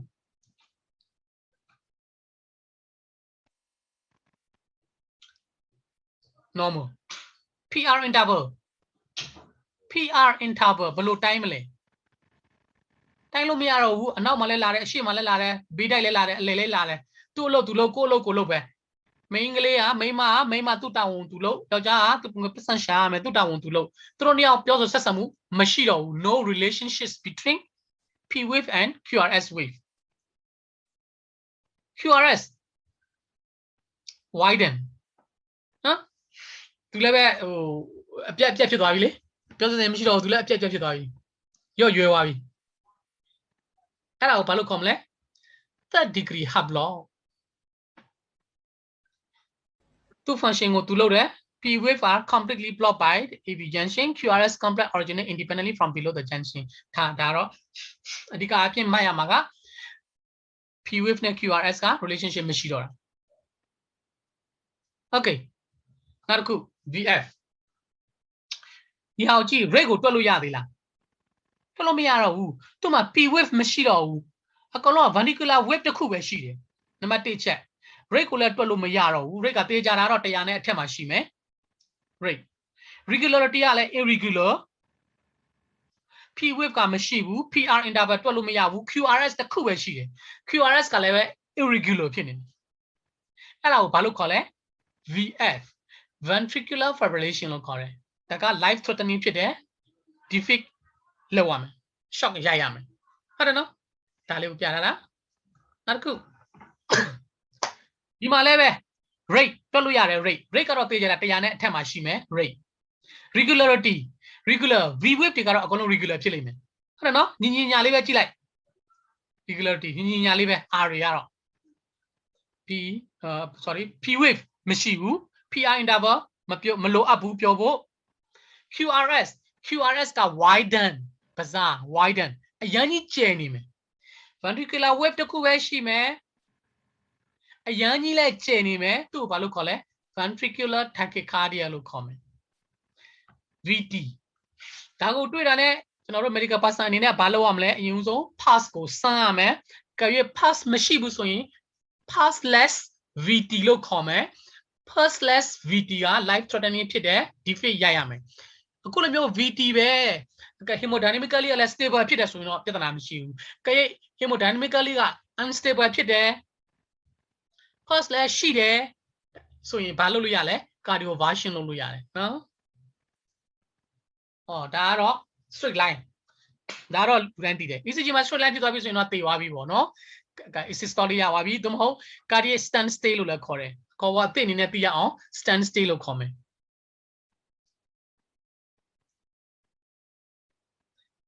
MI ကိုဒီလောက်နဲ့မရဘူး 12 ကျမှ next session ကျမှ